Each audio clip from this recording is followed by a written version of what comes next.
আজি ৰাইজৰ দলৰ মৰিয়নি সমষ্টিৰ কৰ্মীসকলৰ লগত কথা পাতিবৰ কাৰণে আৰু নিৰ্বাচনী প্ৰস্তুতি সম্পৰ্কে আলোচনা কৰিবৰ কাৰণে এই সভাখন আয়োজন কৰা হৈছে। বেচিকেলি আপোনালোকে সকলোৱে জানে যে আমি ৰাইজৰ দলে মৰিয়নি বিধানসভা সমষ্টিত নিৰ্বাচন খেলিম আৰু ইয়াত প্ৰস্তুতি কৰি থকা হৈছে। মোৰ নিজৰ সমষ্টিটোৰ প্ৰতি ডেফিনেটলি মোৰ দুৰ্বলতা সদায়ে আছে আৰু কিন্তু তাৰ পাছতো মই মানে শিৱসাগৰ সমষ্টিত মই নিজে কমিটেড হৈ আছোঁ এইকাৰণেই যে মোক একেবাৰে বিপদৰ সময়ত শিৱসাগৰৰ মানুহবিলাকে জিকাইছিলে। মই মানে এবাৰ চৰকাৰত অংশগ্ৰহণ কৰি শিৱসাগৰৰ মানুহখিনিক শিৱসাগৰ অঞ্চলৰ মূল সমস্যাখিনি সমাধান কৰি থৈ আহিব খোজোঁ। সেইকাৰণে 2026 চনৰ নিৰ্বাচনটোত মই শিৱসাগৰৰ পৰা খেলিম বুলি ভাবি আছোঁ। সমষ্টিটোত আমি ৰাইজৰ দলে ইলেকশ্যন খেলিম, এইটো আপোনালোকে নিশ্চিন্ত হৈ থাকিব পাৰে।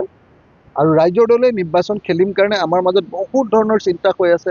কোনোবাই কৈছে অখিল গগৈ খেলিব লাগে, কোনোবাই কৈছে নহয় ইয়াৰ অন্য স্থানীয় নেতা আছে, বাহিৰৰ পৰাও কেইবাজনো গুৰুত্বপূৰ্ণ মানে আপোনাৰ গ্লেমাৰাছ আমাৰ মানুহ আহিবৰ কাৰণে সাজু হৈছে।